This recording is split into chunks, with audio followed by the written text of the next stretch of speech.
안녕하세요. 커피앤톡입니다. 오늘도 와주셔서 감사드리고요. 바로 사연 읽어보겠습니다. 안녕하세요. 저는 40대 초반이고 이제 중반을 바라보고 있는 직장인 여자입니다. 제가 결혼하고 나서 엄청난 일을 겪어 이렇게 글을 씁니다. 저희 부부는 지극히 평범한 부부예요. 보통의 사람들처럼 평범한 직업을 갖고 있고 딱 월급쟁이로 적당한 월급을 받고 있어요. 집안 형편도 서로 비슷해서 결혼할 때 큰 문제 없이 결혼했습니다. 다만 남편의 집안 환경이 저랑 조금 다른데요. 남편은 외동이고 평생을 시아버지랑 둘이 살았어요. 왜냐면 시어머니께서 남편이랑 시아버님을 버리고 도망을 가셨대요. 가난하고 구질구질한 삶이 싫다면서요. 시부모님이 남편을 18살에 어린 나이로 낳으셨는데 남편 얘기를 들어보면 본인 엄마는 평생을 엄마 역할을 한 적이 없대요. 허구한 날 밖에서 사고만 치고 어린 저희 남편이 있는데도 집으로 낯선 아저씨들이 데리고 왔대요. 그러니 시아버님과도 매일같이 싸우신 거죠. 그 전에도 몇 번이나 도망을 가셨다가 돈이 떨어지면 다시 돌아오시고 했었다는데 남편 나이 15살 때 영영 도망을 가셔서 이때까지 안 돌아오셨죠. 시아버님은 시어머니께서 언젠간 돌아오실 거라는 생각으로 이혼도 안 하고 계셨나 봐요.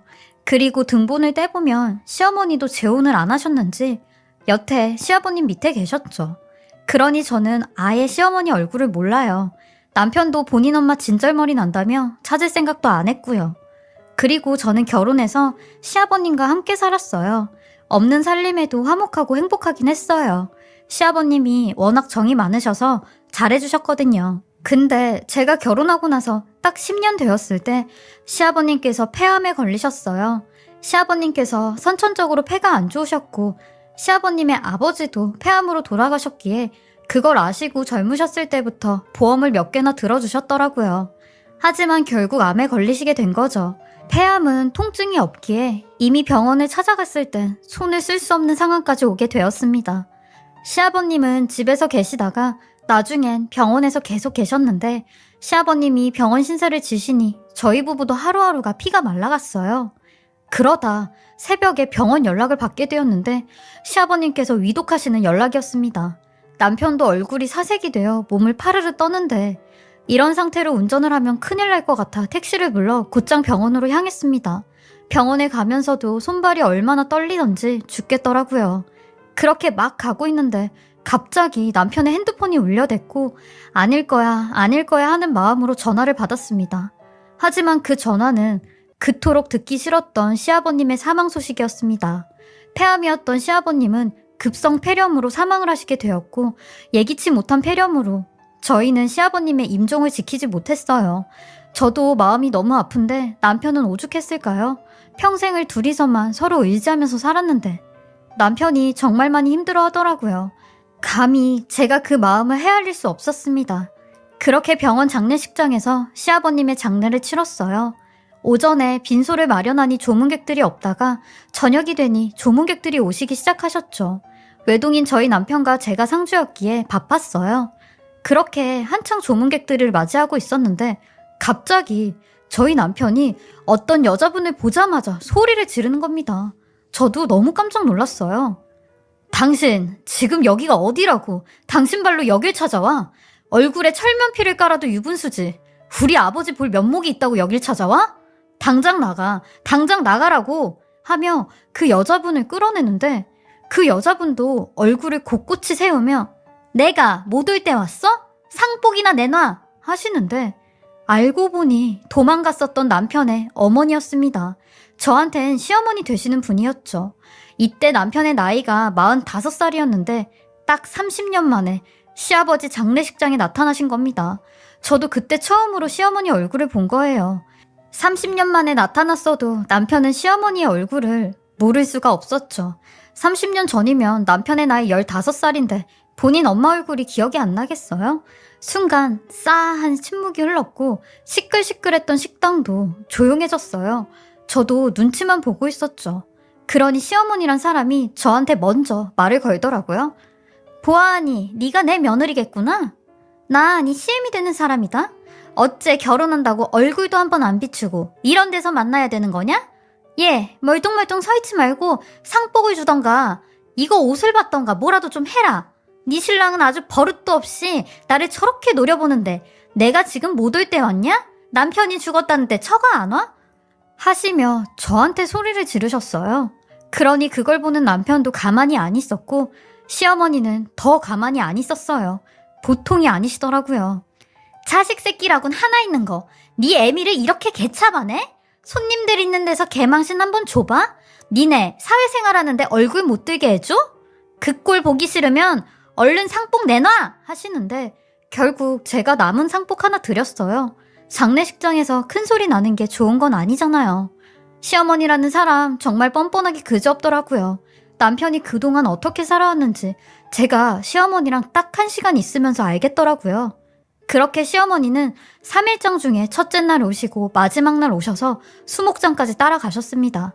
그렇게 시어머니랑 인연은 끝이라고 생각했는데 저희한테 청천벽력 같은 소리를 하시기 시작했어요. 사실 니네한테 말 안 한 게 하나 있는데 나 네 아버지 암 걸린 거 알고 있었단다. 박씨 아저씨한테 들었었어. 여기서 박씨 아저씨는 시아버님의 친구분이며 시어머니를 소개시켜 주신 분이세요. 그래서 서로 다 아는 사이였죠. 그래서 네 아버지 병원에 있다는 소리 듣고 내가 몇 번이나 병원에 가서 병간호하고 그랬었다.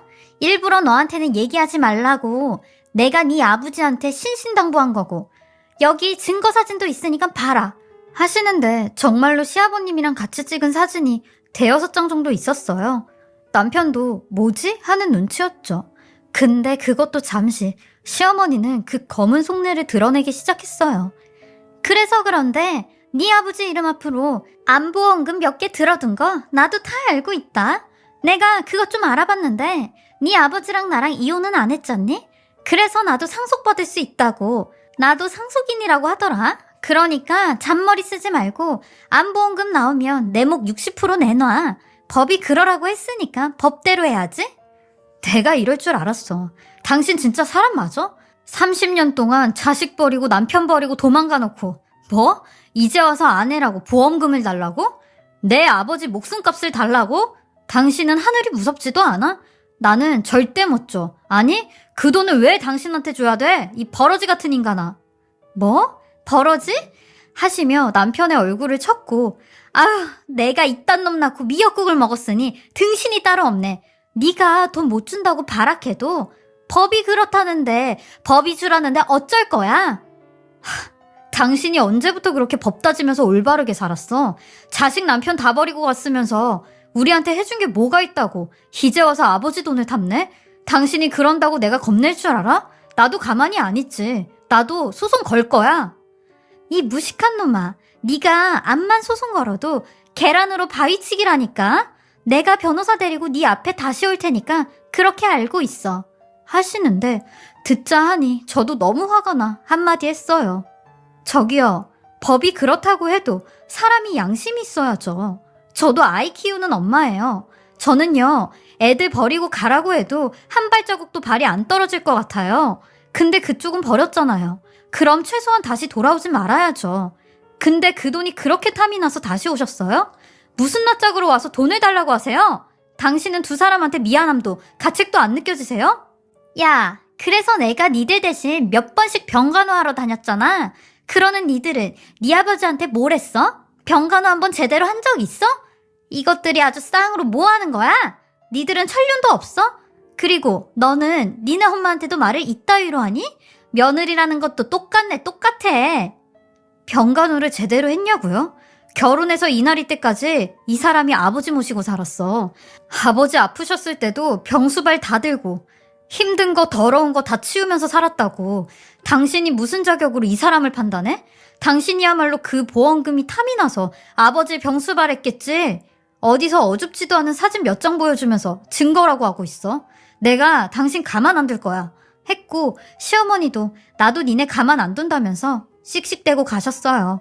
그로부터 딱 3일 후 시어머니는 정말 변호사를 대동해 저희를 찾아왔고 그 변호사는 상속법과 법정 상속분을 운운하며 배우자인 시어머니한테 시아버님의 유산의 1.5 지분을 지급하라고 했어요. 시아버님께서 갖고 계신 유산은 아무것도 없고 암보험금 뿐이니 보험금의 60%를 시어머니한테 줘야 되는 상황이었고 저희가 법적으로 할 수 있는 게 아무것도 없었습니다. 정말 불리하고 억울하지만 얄짤없이 보험금의 60%를 시어머니한테 지급해야 되는 상황이었어요. 저희도 나름 변호사를 알아봐서 상담해봤는데 이건 무조건 줘야 된대요. 분해도 시어머니 말대로 정말 법이 그랬거든요. 이런 법을 시어머니는 악용한 거고요. 그렇게 시아버님의 보험금 심사가 끝이 나고 보험금이 지급이 되었어요. 시아버님은 살아생전 물려줄 게 보험금밖에 없다며 저금은 못하셔도 보험금 하나는 열심히 내셨다는데 그 말씀처럼 보험금이 꽤 많이 나왔습니다. 보험회사 직원분은 시아버님 핸드폰으로 관련 서류를 하나 보내겠다고 확인을 해보라고 해서 시아버님의 핸드폰을 열었는데 저희 부부는 시아버님 핸드폰을 보고 정말 깜짝 놀랐습니다. 장례 때문에 정신이 없어 시아버님 핸드폰을 그때 처음 봤었는데 그걸 보고 시아버님이 하늘에서도 저를 돕는다고 생각했어요.